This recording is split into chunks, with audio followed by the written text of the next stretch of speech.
Bonjour à tous, bonjour Patricia. Le sujet du jour va dans la continuité de l'avant-dernier podcast que nous avons posté qui était le parasitage énergétique. Là, on va continuer avec le parasitage émotionnel. J'inviterai effectivement, si certains n'ont pas écouté le sujet sur le parasitage énergétique, de réécouter. On était donc dans la partie dite inconsciente. Là, j'aimerais qu'on rentre dans une autre expression et surtout parasitage qu'est le parasitage émotionnel. Le parasitage émotionnel, le meilleur exemple que j'aurais à vous donner, c'est quand vous vous êtes réveillé à 2h du matin. Vous êtes réveillé parce que vous ruminez une idée. Cette idée est liée à une émotion. L'émotion est toujours liée au passé. Il faut comprendre que si une émotion s'est inscrite dans vos cellules, on a pu voir que chacune de vos pensées crée une mémoire unicellulaire, cellulaire, qui va rebondir. Et tant que vous avez un blocage, vous allez avoir donc votre monde émotionnel non guéri qui va venir vous hanter. Ce parasitage émotionnel est complètement différent du monde du sentiment. C'est pour ça qu'aujourd'hui, nous allons faire une différence avec les émotions et le sentiment. Et je vais laisser la parole à Patricia. Oui, bonjour Corinne, bonjour à tous, bienvenue dans cette nouvelle conversation. Donc, Corinne, je trouve ça très intéressant qu'on puisse faire la différence entre l'émotion qui est liée au passé et le sentiment qu'on vit dans l'instant présent. Est-ce que je suis dans la bonne... C'est ça. L'émotion est liée à la pensée racine, c'est-à-dire qu'à partir du moment où une personne est structurée dans la peur, à parler dans son inconscient ou dans son conscient, à répéter des mantras négatifs, structurant sa personnalité, donc son monde, ça va devenir un parasitage énorme. C'est une structure. C'est vraiment lié au passé, les expériences mal digérées, mais qui ont été réinterprétées. On en rajoute, on met du fantasme, on va y mettre des sentiments qui vont être très négatifs, qui vont créer des blocages et qui vont donc nous amener à un monde émotionnel. Je vous dirais, méfiez-vous de votre monde émotionnel. Vraiment. Parce que ça, effectivement, ça peut monter en vrille assez rapidement. C'est ça. Et ça peut tourner en boucle dans notre esprit et ça va miner notre corps, ça va nous fatiguer, ça va nous rendre... Exactement. Alors qu'un sentiment, c'est ce qui se passe à l'instant. Vous êtes dans certaines circonstances, face à un certain groupe de personnes, dans certains positionnements, vous avez une action à poser, et là vous sentez un sentiment. Ça sera toujours juste. Parce que ce n'est pas lié à un monde émotionnel, c'est lié à un événement qui vous amène une forme, mais pas de réaction, c'est un sentiment, un feeling, ce qu'on appellerait le fameux feeling. Oh, j'ai un drôle de feeling. Oh, j'ai eu un super feeling. Ça, c'est toujours juste. Votre corps vous communique, vos cellules vous communiquent, vous parlent à ce moment-là. Et là, c'est toujours quelque chose de juste. Quand, par contre, je sais pas, exemple, vous devez regarder un documentaire qui va rentrer en résonance avec une souffrance que vous avez mal vécue, qui n'a pas été guérie, dans ces temps-là, votre monde émotionnel va se réveiller. Vous allez sentir souvent des émotions qui peuvent être un petit peu désexées, vous mettre à pleurer, parce que là, les émotions ça grimpe, mais on ne sait pas vraiment d'où elle vient. Ah oui, ok, c'est une forme de tristesse qui était dans le film. Dans le film, il y a quelque chose qui... Oui, mais quoi ? Qu'est-ce qui vous a vraiment touché dans le film ? Là, c'est lié au monde émotionnel, de l'enfance, les choses qui sont mal guéries. Et ce monde émotionnel, c'est celui qui vient de vous faire ruminer, qui ramène toujours ce même sujet qu'on essaye d'élaborer, on voudrait essayer de le régler dans notre mental comme si on espérait transformer la réalité, rien qui fait d'y penser. Non, quand quelqu'un pense, il fait que penser, il ne va pas faire courber l'espace.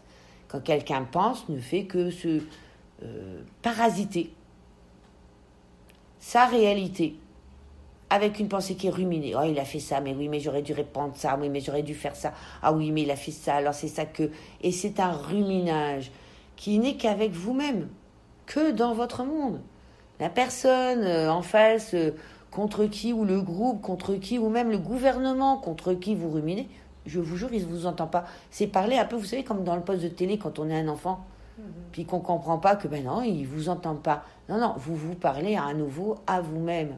Mais je trouve intéressant le fait, si on regarde un documentaire ou un film et que, bon, on se met à pleurer, mais je pense que c'est vraiment intéressant de s'arrêter puis de dire, oh, pourquoi ça me fait pleurer? C'est ça. Ça me ramène à quoi?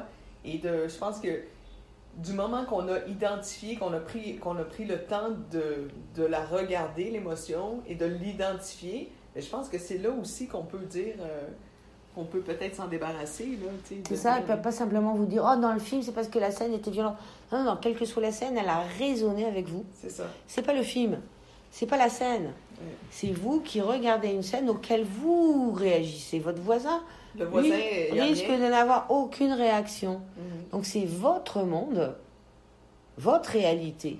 C'est-à-dire que nous sommes pleins de petits mondes dans ce monde. Mm-hmm. Et chacun monde est tellement différent que, non, un tel va rire au moment où peut-être vous allez pleurer. Donc c'est quelque chose qui vous appartient. Maintenant, à chaque fois que vos émotions, vous allez vous sentir troublé, confus, un peu désaxé, pas à votre place, c'est quelque chose que vous n'avez pas, vous, réglé. C'est-à-dire soit une blessure d'abandon, une peur du rejet, une dépendance quelconque qui n'a pas été réglée et qui soit face à un film, à une scène dans un parc, quelqu'un qui vous parle, va vous faire réagir. À partir du moment où vous réagissez, vous êtes dans le monde émotionnel. Mais du moment, Corinne, du moment qu'on a pris conscience, tu sais, mettons, moi, je regarde un film, puis ça me fait pleurer, puis là, j'arrête, puis je dis, oh mon Dieu, ça me fait penser à telle chose, ou à telle chose, ou à telle chose. Bon, une fois que je l'ai identifié, pour pouvoir guérir de cette blessure-là, qu'est-ce que je fais après? Il faut aller encore plus en profondeur. Quel sentiment est lié à ça? Qu'est-ce qui se cache derrière? C'est quoi? De la colère? De la lassitude? Quel sentiment? Et c'est là où le sentiment, lui, sera toujours juste. Mm-hmm. Quel est le sentiment qui est le moteur à ma réaction? Mm-hmm. C'est vous qui réagissez. Donc, c'est une partie de mon inconscient. Alors, juste pour peut-être ceux qui ont écouté le premier podcast sur le sujet, c'est la règle du 65, 95, 90. Pour la répéter rapidement, nous avons 65 millions de pensées par jour. Nous avons 95% de nos pensées qui sont inconscientes et 90% de ces pensées sont négatives. Le monde d'émotions, c'est ce 95% et ce 90% de négatif. Tout le négatif, ce que certains appellent le dragon en nous, enfin bon, c'est exactement ce monde émotionnel qui est complètement décalé et déplacé. Et pour l'attraper au vol et savoir qui vous êtes, regardez vos émotions. Regardez qu'est-ce qui vous fait réagir.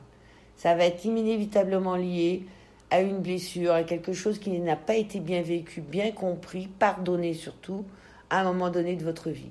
Ça correspond uniquement à votre histoire. Et donc à vos blessures.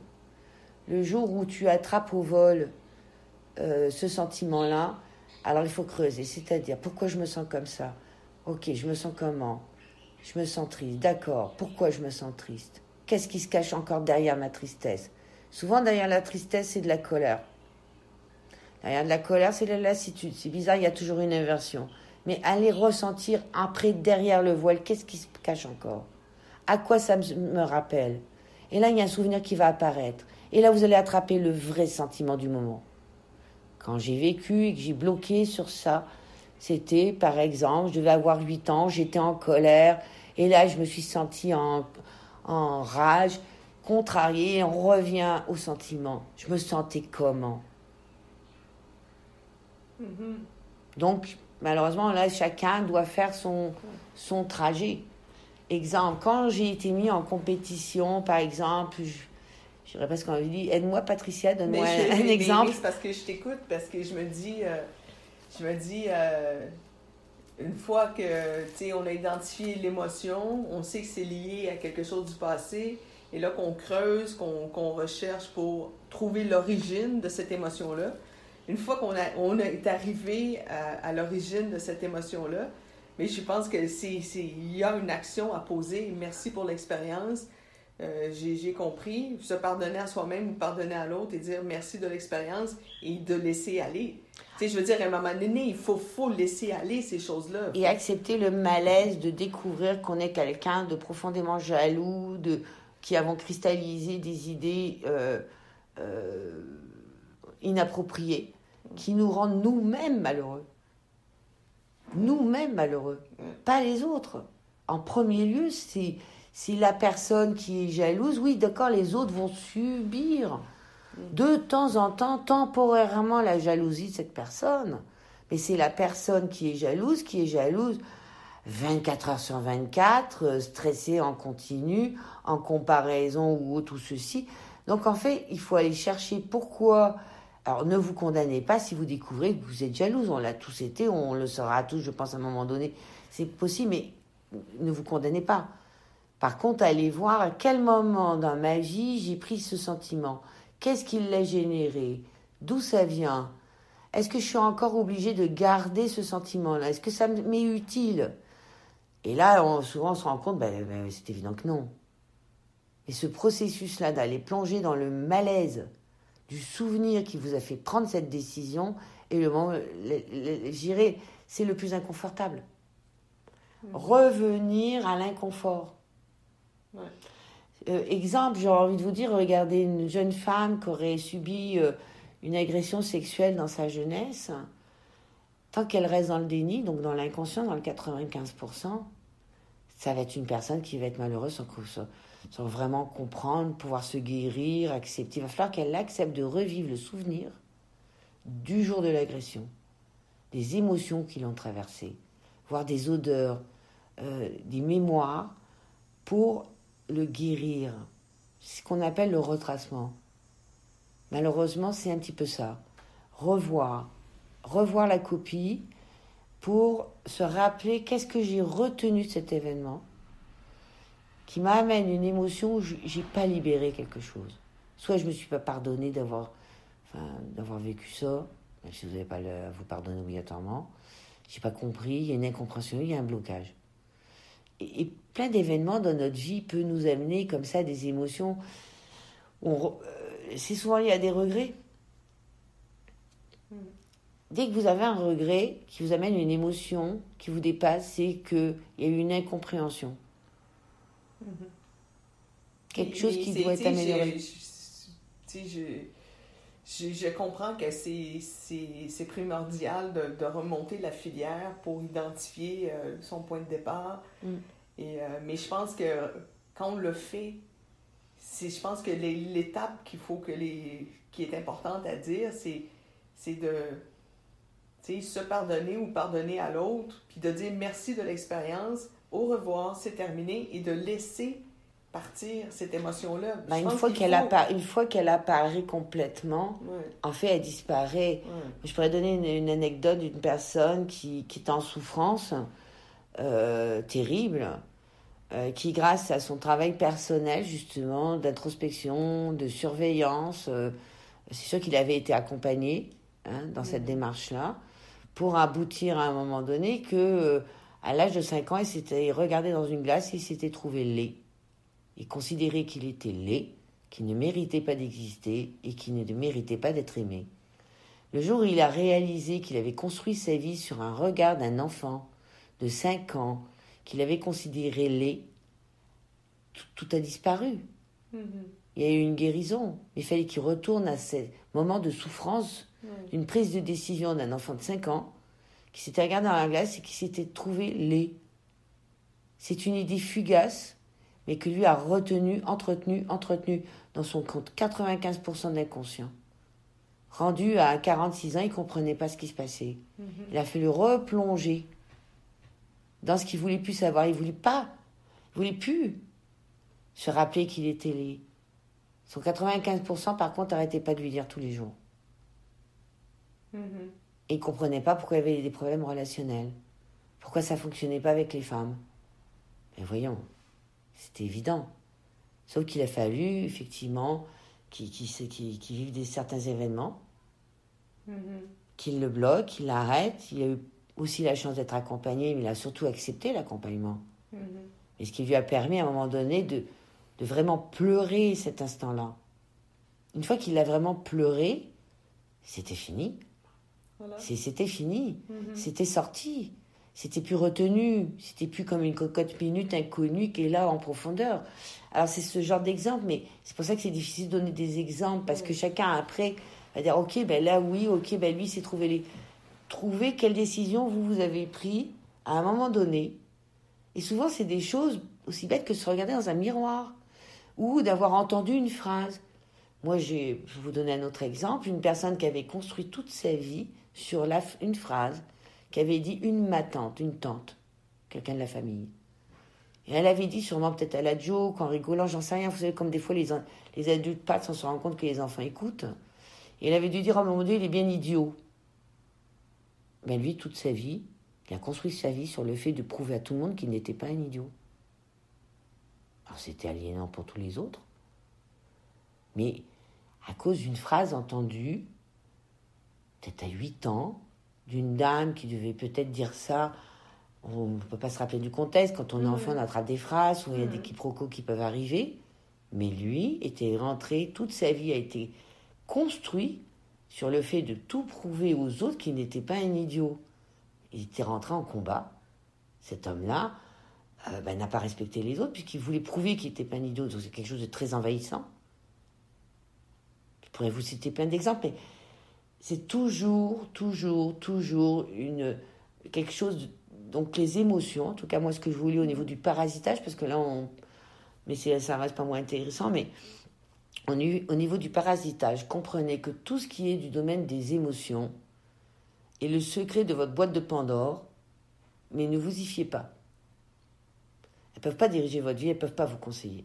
La seule chose qui peut vous conseiller, vous permettre d'avancer, c'est vos sentiments. Alors il y a aussi une petite méthode très très simple pour certaines personnes qui doivent prendre des décisions assez rapidement et qui ne savent pas trop comment faire. Ben, sachez que votre corps le sait toujours. Donc vous pouvez simplement vous asseoir, fermer les yeux et vous poser la question. Est-ce que je dois acheter cette maison-là? Et vous écoutez votre corps. S'il se stresse, s'il y a une tension, je vous conseillerais de ne pas acheter la maison. Si au contraire, il y a une espèce de détente ou pas de différence, en tout cas il n'y a pas eu de stress, ben, vous pouvez acheter la maison. C'est aussi simple que ça. Vous êtes un monde en vous-même. Votre monde, c'est très exactement ce qu'il lui faut. Vous êtes une caisse de résonance en vous-même, à travers vos pensées, à travers vos émotions. Mais vous avez à l'intérieur de vous, malgré vos mémoires inappropriées, perverties, que certaines personnes ont entretenues pendant 40 ans. Alors, ça va être très difficile au début de casser ces mécanismes. Mais c'est sûr qu'on est dans une société où le mental, l'analyse de données, où on va vouloir ramasser un paquet de données puis analyser ça de façon d'une façon plus cérébrale. Donc, d'arriver puis de dire, de prendre une pause, de fermer les yeux, de se poser la question puis d'écouter la réaction de son corps. Pour plusieurs, ça vient, c'est en totale contradiction avec le mental, l'analyse qu'on fait d'une multitude de données pour être sûr qu'on fait le bon choix. Tu sais, si je prends l'exemple de l'achat d'une maison, ben, on va penser à ses caractéristiques, les rénaux, les si, qui est de l'argent qu'on doit investir, sa valeur par rapport au prix du marché. On va colliger un paquet d'informations pour prendre une décision qui va être basée sur des informations et analysée avec le mental. Donc là, toi, tu nous arrives avec une autre méthode qui nous dit, ah non, tout simplement, arrête-toi, ferme les yeux, pose la question à ton corps, puis vois comment ton corps réagit. S'il y a un stress, déjà tu ressens un stress au niveau de ton corps. Et pour ceux qui ont plus de difficultés, qui disent, oh oui, mais j'ai le mental trop actif, je pense que j'y arriverai pas, je suppose que j'y arriverai pas. Beaucoup de personnes vont anticiper qu'ils n'y arriveront pas, malheureusement. Mais là encore, à nouveau, c'est votre monde émotionnel, votre 95% qui veut vous faire croire, en tout cas, vous êtes dans « je n'y arriverai pas ». Je vous déconseille cette idée-là, mais pour ceux dont le mental va être très fort et qui vont encore se dire « je n'y arriverai pas », donc à nouveau, vous asseyez, vous fermez les yeux, vous posez la question, et quand vous venez de terminer la question, vous claquez des doigts. Ça va juste faire comme une note de musique qui va immédiatement donner un signal à toutes vos cellules et qui va bloquer votre mental pendant 2 secondes. Juste le claquement des doigts va bloquer votre mental pendant 2 secondes. Et écoutez votre corps. Votre corps connaît déjà votre vie, connaît déjà votre mort. Donc, il connaît très bien si vous allez être bien ou pas dans cette maison-là. Votre corps est la mémoire, votre bibliothèque et votre réalité dans son intégralité, du début à la fin. Tout est déjà là. Donc, c'est pas vraiment si compliqué. C'est juste que les sociétés, je dirais, un petit peu malades dans lesquelles nous vivons, ont oublié cette simplicité. C'est simplement la simplicité. Et moi, j'ajouterais que c'est un outil supplémentaire que vous pouvez mettre dans votre coffre à outils. Et ça, c'est intéressant. Voyez-le comme un outil supplémentaire. Et un deuxième coffre à outils qui peut être très simple. Un jour, je pense que je ferai un enregistrement pour vous proposer peut-être une séance que j'appelle de coupage énergétique, mais chacun peut faire une petite action qui est très très simple. Nous avons tous justement des émotions inappropriées vis-à-vis de certaines personnes qu'on croit qui nous ont blessés, que ce soit juste ou pas. On a tous on rumine, ce que j'appelle, vous savez, le ruminage. Face à ces pensées, imaginez que vous avez des fils. Visualisez ces fils et virtuellement munissez-vous d'une paire de ciseaux, d'une tondeuse si vous les voyez trop gros à votre choix. Ou une chaîne ça. Ou une chaîne ça, pourquoi pas. Et coupez-les. En conscience. Rien que déjà cette action dans l'invisible, en conscience, va vous porter vraiment un allègement. Et autant comme de prendre une douche, on prend une douche pour se laver notre corps physique, mais régulièrement, faites le tour de votre corps et à la limite, j'ai envie de dire, coupez tous ces fils énergétiques non appropriés. On en entraîne énormément. Par exemple, notre contact avec la Terre. Sachez que dans la Terre, il y a énormément de mémoire de souffrance.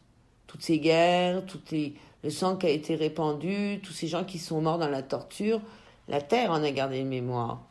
Vous pouvez très bien couper ces liens au niveau de vos pieds, en dessous de vos pieds, de manière à donner comme message à l'univers que vous ne serez plus lié à cette souffrance collective. Vous décidez de ne plus soutenir cette souffrance collective qui est en mémoire sur Terre. Et de ne capter que vraiment la mémoire positive de la Terre. C'est des choses que moi je trouve toutes simples, mais la mémoire est partout. Dans l'eau, dans notre corps, sachez que l'eau qui était au début de l'humanité est exactement la même encore aujourd'hui. Il n'y a pas un gramme qui a été perdu. Donc c'est toujours la même eau qui circule depuis le début de sa naissance de notre belle Terre. Nous-mêmes sommes enfermés pareil dans quelque chose qui est notre propre monde. Donc c'est toujours un dialogue qui doit se faire autant déjà dans la matérialité à travers nos pensées, mais sachant que nos pensées sont immatérielles, n'hésitez pas à faire un travail aussi dans l'immatérialité, comme une espèce de douche énergétique. Pas besoin de connaître l'emplacement des chakras, pas besoin de connaître tout simplement une douche énergétique. Écoute, Corinne, c'est un sujet qui est passionnant, on y reviendra. Qui est vraiment passionnant, et je crois que c'est une très belle introduction qu'on a fait aujourd'hui. Tout à fait, on aura l'occasion de continuer parce que j'ai hâte de vous parler du parasitage, par contre la physique. Ça, c'est vraiment un sujet qui me tient et ça risque d'être sûrement notre prochain podcast. Oui, on va vous souhaiter une bonne fin de journée. Oui, merci à tous. Bonne fin de journée. Au revoir.